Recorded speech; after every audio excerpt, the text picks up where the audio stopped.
Movements of people across the sub continent. अब हम जानेंगे कि जो लोग थे वो सब कॉन्टिनेंट के अक्रॉस में क्यों मूवमेंट्स करते थे। लेकिन इस चीज को समझने से पहले हमें एक वर्ड का मतलब समझना होगा, that is the sub continent. अब किन किन कंट्रीज को मिला के सब कॉन्टिनेंट कहा जाता है, तो वो है आपकी इंडिया, आपका पाकिस्तान, बांग्लादेश, नेपाल, भूटान, श्रीलंका, और कभी कभार हम लोग मालदीव्स को भी सब कॉन्टिनेंट कंट्रीज में ऐड कर लेते हैं जब हम इसे ब्रॉडली डिफाइन करते हैं। लेकिन आप अभी के लिए याद रखो, इंडिया, पाकिस्तान, बांग्लादेश, नेपाल, भूटान, श्रीलंका, इनको मिला के बोला जाता है सब कॉन्टिनेंट, और इनको साउथ एशिया के नाम से भी जाना जाता है। अब सब कॉन्टिनेंट का मतलब क्या होता है, तो सब कॉन्टिनेंट आपका एक लार्ज पार्ट होता है आपके कॉन्टिनेंट का। आपका एशिया बड़ा सा कॉन्टिनेंट है, तो उसका एक लार्ज पार्ट आपका मिलके बनाएंगे आपकी कंट्रीज, इंडिया, आपका पाकिस्तान, आपका बांग्लादेश, आपका नेपाल, आपका भूटान और आपका श्रीलंका।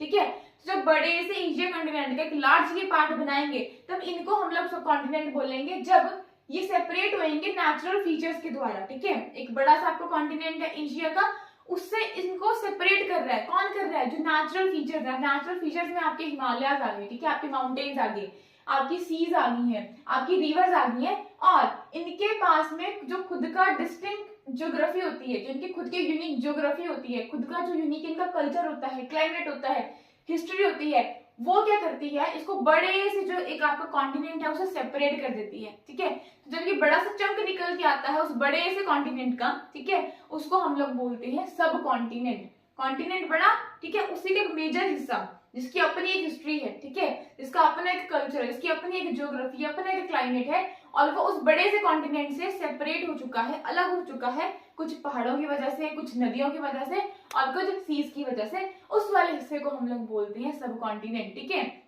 और इस इंडियन सब कॉन्टिनेंट का एक और भी नाम है जिसको हम लोग बोलते हैं साउथ एशिया। तो क्योंकि मैंने बोला इंडियन सब कॉन्टिनेंट, इसलिए मैंने बोला कि जो इंडिया है वो यहाँ पे कोर कंट्री रहेगी। तो इंडिया, पाकिस्तान, मैं आप बना के दिखाऊंगा अगर मैं आपको, ठीक है। सो अगर हम अपनी इंडिया को मोटा मोटा ऐसे करके बना ले, ठीक है, just a second, data Meta he map बनेगा तो प्लीज इग्नोर। ठीक है, तो अगर हम लोग बनाए तो देखो, this is our India, India आ जाएगा इसके अंदर में, और ये रहा अपना श्रीलंका, श्रीलंका आ जाएगा, आपका नेपाल आ जाएगा, आपका भूटान आ जाएगा, आपका बांग्लादेश आ जाएगा, and this is your Pakistan. तो ये वाले सारे हिस्से को हम लोग मिला के क्या बोलते हैं, इस वाले को हम लोग बोलते हैं सब कॉन्टिनेंट, इंडियन सब कॉन्टिनेंट या फिर साउथ एशिया। और कई बार जो आपका मालदीव्स है नीचे की तरफ, उसको भी हम लोग इसमें ऐड कर लेते हैं। तो क्लियर हुआ? आप बोलोगे दीदी आप बार बार रिपीट क्यों कर रहे हो, तो माय डियर ऑफिसर्स मुझे करना पड़ेगा ताकि आपकी चीजें दिमाग में बस जाए। व्हाट इज सब कॉन्टिनेंट? सब कॉन्टिनेंट वो एक लार्जर हिस्सा होता है जो कि सेपरेट हो जाता है कॉन्टिनेंट से कुछ नेचुरल फीचर्स की वजह से, आपके माउंटेन आई एम सॉरी, आपका क्लाइमेट, ठीक है, और आपका कल्चर और हिस्ट्री उसकी वजह से, और उनकी अपनी अपनी क्या होती है, एक तो हिमालय रिवर माउंटेन की वजह से वो सेपरेट हो गया। आई एम सॉरी, मैं पानी भूल गया था, आई एम सॉरी, मुझे एकदम से खांसी उड़ के पढ़ाते पढ़ाते तो पता नहीं मैं क्या पढ़ा रही थी। तो हम यही पढ़ रहे थे कि सब कॉन्टिनेंट का मतलब क्या होता है। सब कॉन्टिनेंट क्या होता है, अगर आपसे कोई भी फ्यूचर पूछे, आप बोलोगे दीदी आप बार बार बार बार बार बार सेम चीज क्यों बोली जाती हो, ठीक है, तो मैं इसलिए बोलती हूँ यार, क्योंकि अगर आपको अभी याद होगा ना, कल को कोई आपसे फटाक से पूछ ले व्हाट इज सब कॉन्टिनेंट, या व्हाट इज इंडियन सब कॉन्टिनेंट, या फिर साउथ एशिया, सिंपली मैंने पूछा व्हाट इज सब कॉन्टिनेंट, तो सब कॉन्टिनेंट एक वो लार्जर हिस्सा होता है कॉन्टिनेंट का जिसको कॉन्टिनेंट से सेपरेट कर देती है रिवर्स या फिर माउंटेन्स या फिर आपकी सीज, मतलब उसके फिजिकल जो फीचर्स हैं उसको सेपरेट कर देते हैं कुछ नेचुरल फीचर्स, एंड उनका अपना खुद का एक कल्चर होता है, खुद की हिस्ट्री होती है, खुद की यूनिक उनकी ज्योग्राफी होती है, क्लाइमेट होता है, दैट्स इट। ठीक है, तो यही वाली कंट्रीज को मैंने क्यों बोला इंडियन सब कॉन्टिनेंट का हिस्सा या फिर साउथ एशिया का हिस्सा, क्योंकि ये आपस में कॉमन जो है वो कल्चर शेयर करते हैं, कॉमन हिस्ट्री शेयर करती हैं, कॉमन ज्योग्राफी शेयर करती हैं, ठीक है, जिसको रेस्ट ऑफ द एशिया से जो उसके नेचुरल फीचर्स हैं, जो नेचुरल जैसे माउंटेन्स हो गया, रिवर्स हो गई, ये क्या कर देती हैं, उसको सेपरेट कर देती हैं। ठीक है, उसके बाद मैंने आपको बता दिया, अच्छा ये आपका हो गया। अब मूवमेंट्स कहाँ पे हो रही है, अक्रॉस द सब कॉन्टिनेंट। अब आपको मैंने सब कॉन्टिनेंट का मीनिंग तो बता दिया। अब इस जो सब कॉन्टिनेंट है इसके कभी उधर जा रहे हैं, कभी इधर आ रहे हैं, कभी यहाँ आ रहे हैं, कभी वहां जा रहे हैं, तो इसके अक्रॉस जो मूवमेंट हो रही है वो किस वजह से हो रही थी, किस लिए हो रही थी। देखो जहां तो लोग अपने लाइवलीहुड सर्च के लिए, ठीक है, इधर उधर जा रहे थे, जहां पे लोग जा रहे थे कि नेचुरल डिजास्टर आ रहे, मान लो कि फ्लड आ गया तो यहाँ पे फ्लड आया, लोग यहाँ पे शिफ्ट कर जाएंगे, ठीक है, यहाँ पे सूखा पड़ गया, लोग यहाँ पे शिफ्ट कर जाएंगे। तो एक कारण था उनका नेचुरल डिजास्टर, एक था उनका लाइवलीहुड कमाना, और तीसरा कारण था मिलिट्री ने कॉन्क्वेस्ट कर दिया, उस चीज के लिए वो चले जाते थे वहां पे, ठीक है। मर्चेंट्स जो थे वो क्या करते थे, वो कारवांस में जाते थे या फिर शिप्स को बहुत ज्यादा वैल्यूएबल सामान लेके शिप्स में जाते थे, क्लियर हो गया। और रिलीजियस टीचर्स भी क्या करते थे, मूवमेंट करते रहते थे अक्रॉस द कॉन्टिनेंट, वो क्या करते थे, गांव से गांव जाते थे, विलेज टू विलेज जाते थे और अपनी टीचिंग को क्या करते थे, जो रिलीजियस टीचिंग्स थी उनको क्या करते थे, वो लोग स्प्रेड करते थे, फाइन। और कुछ लोग एडवेंचर के लिए, कुछ डिस्कवर करने के लिए क्या करते थे, अक्रॉस सब कॉन्टिनेंट क्या करते थे, मूवमेंट्स करते थे। अब इन मूवमेंट्स की वजह से, ठीक है, जो कि माइग्रेशन जो चल रही है, इसकी वजह से क्या होता था, कुछ हमें इफेक्ट्स देखने को मिले, जैसे कि sharing of ideas and knowledge. अगर आप यहाँ रहते हो, ठीक, किसी वजह से आप यहाँ से यहाँ आ चुके हो, तो आप अपने साथ सिर्फ खुद को लेके नहीं आ रहे हो, आप अपने साथ अपना कल्चर लेके आ रहे हो, अपनी लैंग्वेज लेके आ रहे हो, अपनी आइडियाज लेके आ रहे हो, अपना ट्रेडिशन लेके आ रहे हो, अपनी नॉलेज लेके आ रहे हो। तो यहाँ के लोगों में भी वो चीजें क्या देखने को मिलेंगी आपको, कि मान लो आप यहाँ थे तो आपके यहाँ पे कुछ स्पेशल तरीका है कि जिससे आप खाना बना सको, आप यहाँ पे पहुंचे, आपने यहाँ आके भी उस तरीके को, उस न्यू मेथड को कुकिंग के क्या कर दिया, इंट्रोड्यूस कर दिया। आपस में क्या हो गई, आइडियाज की, नॉलेज की, ट्रेडिशंस की क्या हो गई, शेयरिंग हो गई, ठीक है। एनरिचमेंट ऑफ कल्चरल ट्रेडिशन, मैंने बताया ना आपको, आप नए वेज लेके आए कि स्टोन को, आप देखो आप यहाँ पे थे तो आपके यहाँ पे जो स्टोन की कार्विंग है वो अलग तरह से होती थी, यहाँ के लोग और तरह से कर रहे थे, तो आपने यहाँ से आया, आपने यहाँ के लोगों को बताया, तो नया नया जो मेथड आया, ठीक है, जो नए वेज आए स्टोन को कार्व करने के, वो आपने इनको सिखा दिए, मतलब चेंज हो गई, एक्सचेंजेस हो गई, आइडियाज वगैरह आपके, ठीक है, कल्चर आपका जो सब एक्सचेंज हो गया, म्यूजिक कॉम्पोजिशन के नए नए स्टाइल्स आपको देखने को मिले, कुकिंग मेथड्स क्या हुए, नए नए आपको जो है वो देखने को मिले, किसकी वजह से, इस मूवमेंट की वजह से। तो इस ट्रेवल की वजह से ये सारे बदलाव आपको जो थे, ये सारे आपको देखने को मिले। इतना हो गया। अब देखो ये जो है ना, मूवमेंट्स करनी इतनी आसान नहीं थी, क्योंकि मैंने आपको बताया उनके रास्ते में ना बड़े बड़े बैरियर्स आ गए, नेचुरल फ्रंटियर्स आ गए, नेचुरल बाउंड्रीज आ गई, ठीक है, जैसे कि आपके हिमालयाज आ गए, है ना, आपके माउंटेन्स आ गए, आपकी बड़ी बड़ी सीज आ गई हैं, लोग रुके नहीं, जो चाहते थे ना कि उनको मूवमेंट करनी है वो लोग रुके नहीं, वो माउंटेन्स चढ़ गए, है ना, वो सीज को क्रॉस कर गए।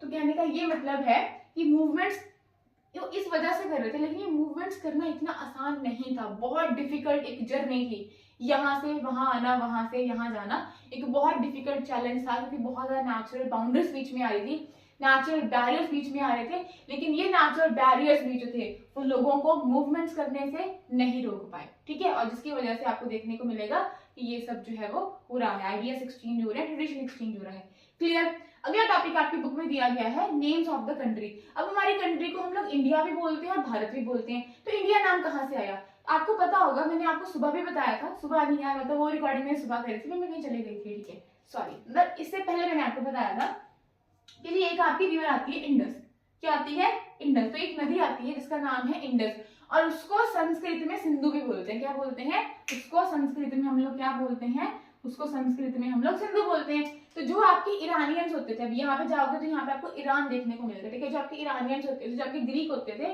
ये लोग आज से 2500 ईयर्स अगो क्या करते थे, इस इंडस को हिंदोस बोलते थे या फिर इंडोस बोलते थे, क्या बोलते थे, हिंदोस बोलते थे या फिर इंडोस बोलते थे, ठीक है, किसको, इस सिंधु नदी को, ठीक है। तो उन्होंने बोला कि जो ये सिंधु नदी है, जो ये इंडस रिवर है, इसके जो ईस्ट में लैंड रहेगी ना, जिसके जो ईस्ट में लैंड रहेगी, फॉर एग्जांपल देखो, अगर ये नॉर्थ है, ये वेस्ट है, तो ये ईस्ट है, और ये क्या है, साउथ है। अगर ये कोई चीज है, इसका साउथ क्या होगा, सॉरी इसका ईस्ट क्या होगा, ये वाला हिस्सा, ठीक है। अगर ये आपकी इंडस रिवर है, फाइन, अगर ये आपकी इंडस रिवर है, तो जो इसके ईस्ट में जो लैंड है, इन्होंने उस लैंड को क्या नाम दे दिया, उस लैंड को इन्होंने नाम दे दिया इंडिया। तो इंडिया नाम कहाँ से आया है, ये आपकी सिंधु रिवर यानी कि इंडस रिवर से आपका जो नाम है ये आया है। उसके बाद में एक दूसरा नाम भी हमारे भारत, मतलब भारत ही मैंने बोल दिया, हमारे इंडिया का एक दूसरा नाम भी है जिसको हम लोग बोलते हैं भारत, ठीक है।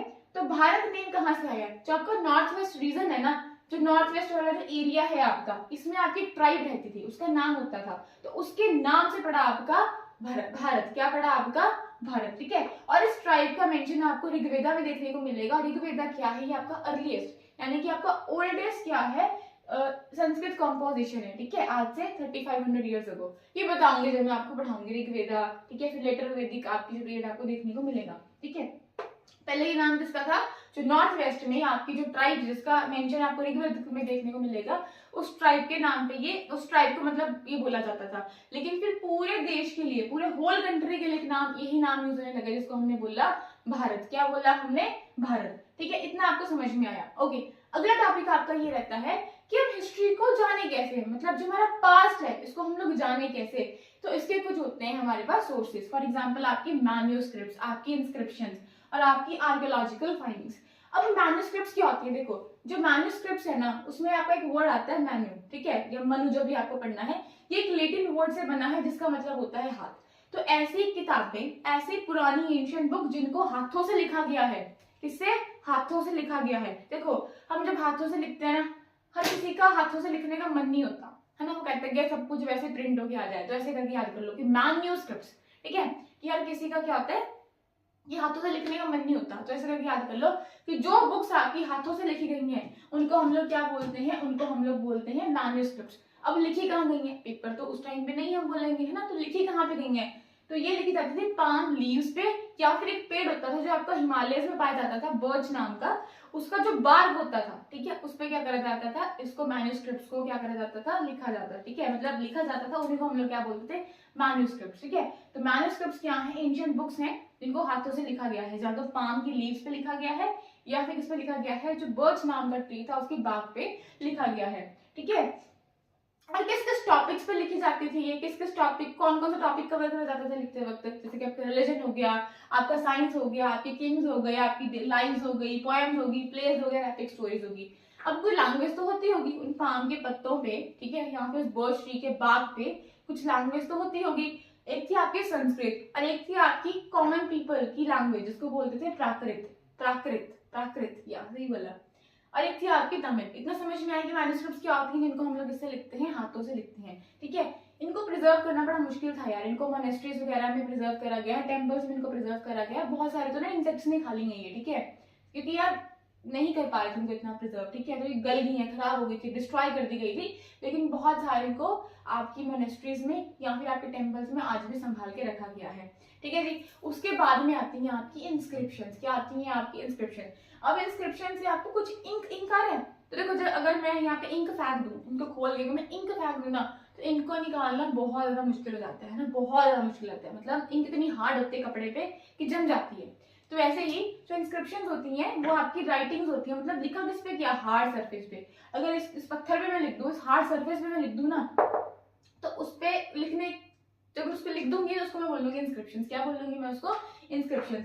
तो राइटिंग्स ऑन हार्ड सरफेस। ठीक है, अब मान लो कि राजा ने कोई अपना ऑफिशियल ऑर्डर दिया, डिक्री दिया उसने, है ना, तो उसने कोई विक्ट्री उसने हासिल करी, तो उसने बोला कि ये काम करो, मेरे इस ऑर्डर को ना इस बड़े से पत्थर पे जो है वो लिख दो। ठीक है, इंस्क्राइब कर दो इस चीज को, ताकि कल को लोग आए, इसको देखें और इसको पढ़े कि भाई राजा साहब ने ये बोला था। ठीक है, कि राजा ने इस बैटल में जो था वो जीत हासिल करी थी। इतना पॉइंट आपको क्लियर हो गया? ठीक है, तो इंस्क्रिप्शंस क्या होती हैं जिनको हम लोग हार्ड सरफेस पे लिखते हैं।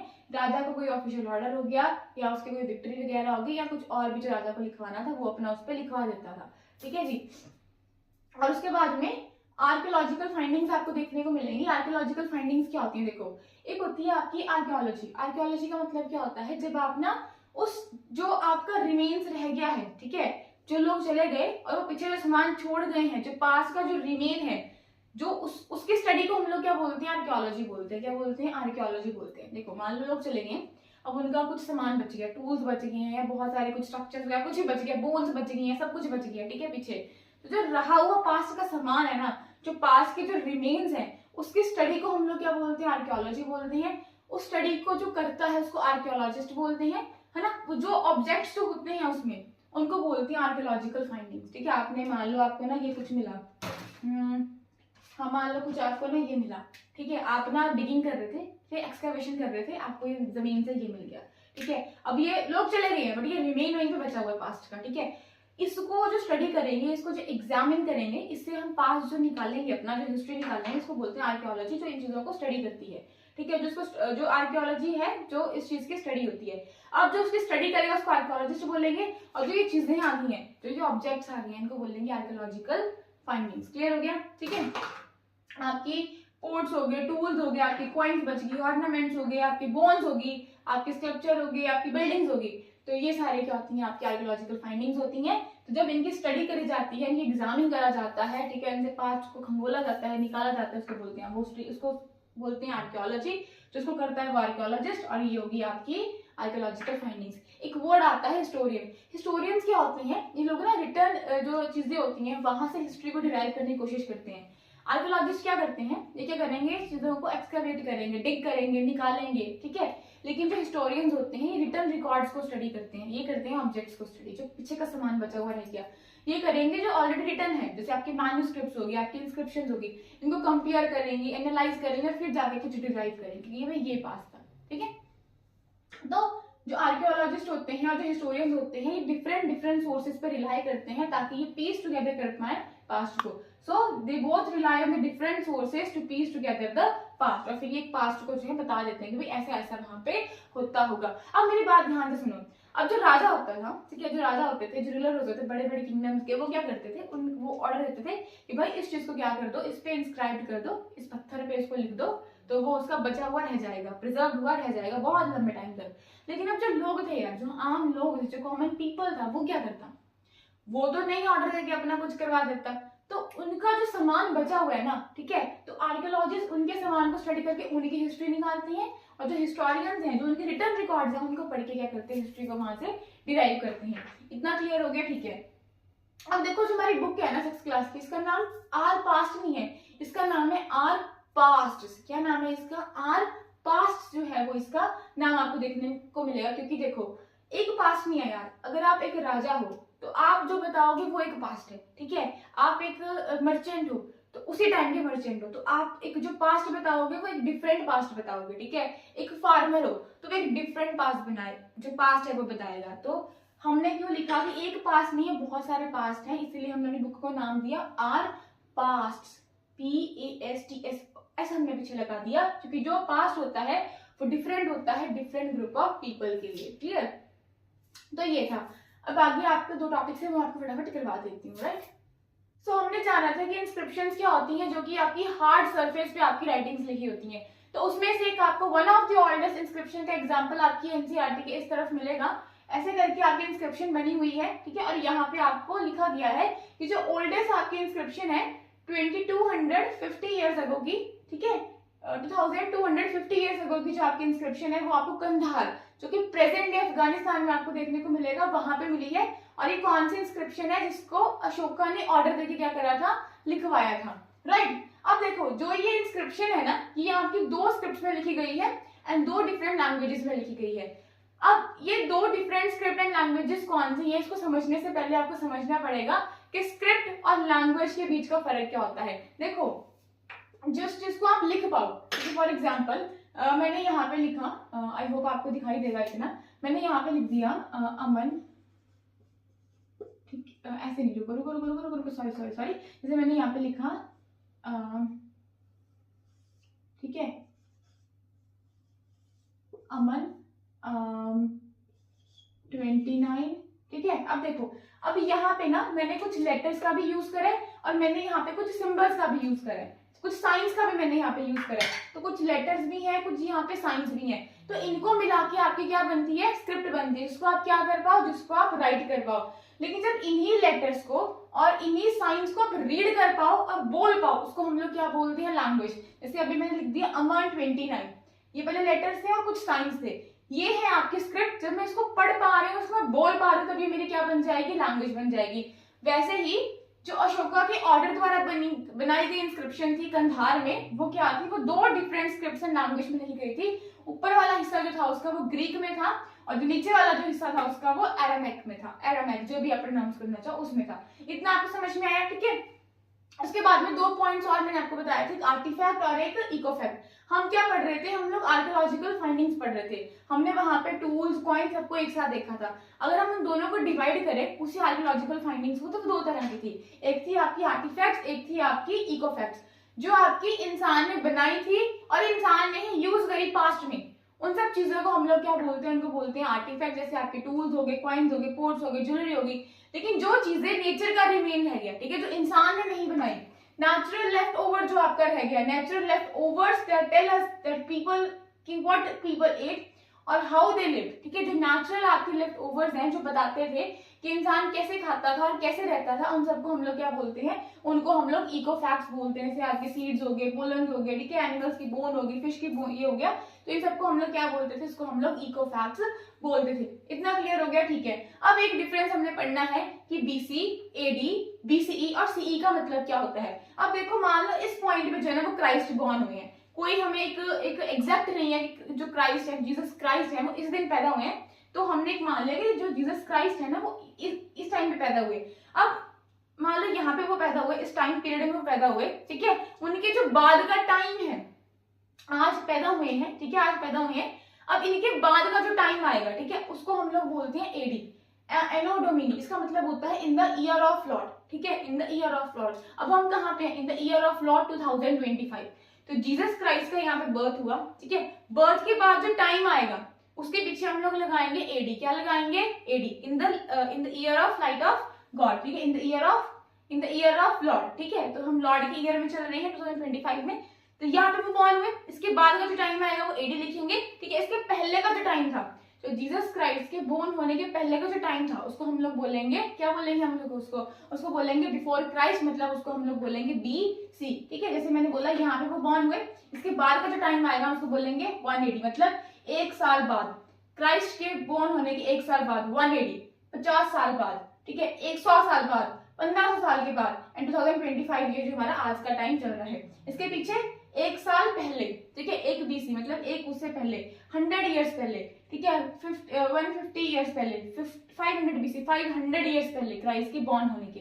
तो ऐसे हमारा टाइम चलता है। अब देखो, क्रिश्चियन एरा मैक्सिमम वर्ल्ड में ही चलता है, बट हम लोगों ने क्या करा कि रिलीजन के बेस पे ना करके मॉडर्न टाइम्स हमने क्या कर दिया है कि इसको बड़ा नॉर्मली हम लोग कर लेते हैं, रिलीजन को साइड कर देते हैं। तो उन्होंने बोला कि इसको हम लोग बोलेंगे कॉमन एरा, ठीक है, और इधर वाले को हम लोग बोलेंगे बिफोर कॉमन एरा, ठीक है। तो एडी को ही हम लिख देते हैं CE। अब यहाँ पे आप 1 CE भी लिख सकते हो, एंड 2025 CE भी लिख सकते हो, एंड 2025 AD भी लिख सकते हो। अगर आप 2025 AD लिखे तो मतलब क्या हो रहा है इसका, इन द ईयर ऑफ लॉर्ड, ठीक है। और इससे पहले का जो टाइम है उसको आप लोग बिफोर कॉमन एरा भी लिख सकते हो, ठीक है। तो इसको आप BCE भी क्या कर सकते हो, लिख सकते हो। इतना क्लियर हो गया, फर्क समझ में आ गया। अगला था डिसाइफरमेंट। डिसाइफरमेंट क्या होता है, देखो, जो आपकी इंस्क्रिप्शन होती है ना, इस पे बहुत तरह की स्क्रिप्ट यूज होती है, लैंग्वेज यूज होती है, तो इसको समझना ना बहुत मुश्किल होता है। जैसे मान लो ये इस टाइम पे जो थी वो आपकी इंस्क्रिप्शन लिखी गई, अब over the period of time script में क्या चेंजेस आए, लैंग्वेज में क्या चेंजेस आए, तो जो लैंग्वेज उस टाइम पे थी वो आज के टाइम पे नहीं बोली जाती है। जब नहीं बोली जाती है, so it is very difficult to understand कि वो लिखा क्या गया है, ठीक है।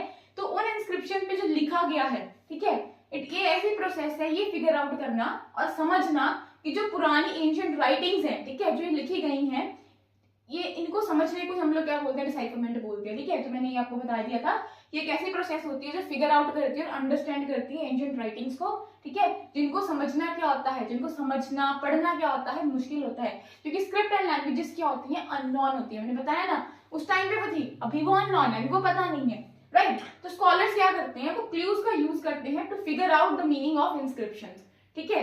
जो स्कॉलर्स है वो क्या करेंगे, वो क्लूज ढूंढेंगे, भाई इसको ऐसे नाच करके देख लेते हैं क्या पता इसका मतलब ये निकल जाए, सो दैट वो उस चीज को क्या कर पाए, अंडरस्टैंड कर पाए। डिसाइफरमेंट का एक best example how it is done, होती कैसे, देखो मैं आपको बताती हूँ। उसका बेस्ट एग्जांपल आपको इजिप्ट में देखने को मिलेगा। अभी कहाँ पे आप अगर ऐसे बनाओगे, है ना, अफ्रीका का जो बनाओगे कॉन्टिनेंट का, तो ऐसे अगर आप बनाओगे तो यहाँ पे आपको वो देखने को मिलता है। तो इसकी एक सिटी है, रोसेटा नाम का एक टाउन है, ठीक है। टाउन में एक स्टोन मिलता है जिसके ऊपर आपको 3 तरह की स्क्रिप्ट एंड लैंग्वेज से लिखा हुआ जो है वो मिलता है, फाइन। एक तो होता है ग्रीक में लिखा हुआ और 2 होती हैं आपके इजिप्टियन स्क्रिप्ट्स, ठीक है। इजिप्ट का एक टाउन है रोसेटा, जहाँ पे एक स्टोन मिलता है जिसके ऊपर 3 तरह से लिखा गया है, 3 तरह की स्क्रिप्ट और लैंग्वेज का इस्तेमाल करा गया, वो मैंने आपको बता दिया। अब जिन स्कॉलर्स को ग्रीक आती थी, उन्होंने क्या करा, उन्होंने ये पाया, उन्होंने ये फिगर आउट करा कि जो किंग का नेम है ना, वो एक स्पेशल तरह के फ्रेम में जो है वो लिखा गया है। इसको हम लोग बोलते थे कार्टाउच। मुझे प्रोनाउंस नहीं लिटरली करना आ रहा है क्योंकि हमारी लैंग्वेज नहीं है, तो इस फ्रेम को हम लोग बोलते हैं जैसे ओवल ऑब्लॉन्ग से जो दिखाई देती थी ऐसे करके, ठीक है। अब इन्होंने क्या करा, जो ग्रीक, इन्होंने क्या करा कि इन्होंने निकाल दिया कि अच्छा ऐसे है, फाइन। अब इन्होंने कंपेयर करा ग्रीक में लेटर्स को, ठीक है, जो ग्रीक में था और जो इजिप्टियन थी उसकी स्क्रिप्ट के साथ में इनको क्या करा, इनको दोनों को कंपेयर करा और फिर इन्होंने फिगर आउट करा कि ये सिंबल किस चीज के लिए है। फॉर एग्जाम्पल जैसे बर्ड, लॉयन के लिए था आपका एल और बर्ड के लिए था आपका ए, ठीक है। तो जब ये साउंड को समझ पाए कि इसका मतलब ये है, तो मतलब इसको रीड कर पा रहे हैं, ठीक है, रीड कर पा रहे हैं तो मतलब उसको समझ भी पा रहे हैं। तो ऐसे करके आपकी डिसाइफरमेंट की जो प्रोसेस है वो होती है। क्लियर हो गया इतना? और ये आपको शायद ना दिख रहा होगा अभी भी, मैं आपको पढ़ के बता देती हूँ। हमने हिस्ट्री का मीनिंग जान लिया है, हमने मैन्युस्क्रिप्ट का मीनिंग जान लिया, इंस्क्रिप्शन का, archaeological finding, BC, AD, BCC, India, Bharat, artifact, ecofact, archaeology, decipherment, ये सारे लोकेशन हमने जान लिए, हिस्टोरियन एंड आर्कियोलॉजी हमने जान लिया है। So we are done with our chapter number 1 of class 6 new NCERT. I hope आपको समझ में आया होगा। क्या आपको ऐसे मेरा पढ़ाना अच्छा लग रहा है? देखो ऐसे मेरा बहुत टाइम लग रहा है, पर आई होप आपको समझ में आ रहा होगा। अब दूसरा तरीका था कि बुक से पढ़ा दूं। अब मुझे बताना बुक वाला अच्छा समझ में आ रहा है या ऐसे बोर्ड में आपको समझ में आ रहा है? तो जैसा भी रहेगा मैं तो वैसे ही चलूंगी आप सबके साथ में, ठीक है। तो बताना आपको क्लास कैसी लगी कैसी नहीं लगी। मैं थोड़ी थोड़ी स्पीड पकड़ूंगी, बस बोर्ड बड़ा छोटा है, मुझे बार बार रोकना पड़ रहा है, वीडियो को फिर मिटाना पड़ रहा है, फिर लिखना पड़ रहा है, रोकना पड़ रहा है, मिटाना पड़ रहा है, लिखना पड़ रहा है। और इस बुक को इतने से बोर्ड में लिखना बड़ा मुश्किल हो जाता है। So everyone, my officers, thanks for watching and thanks for listening. Stay curious and stay omnified. Bye bye.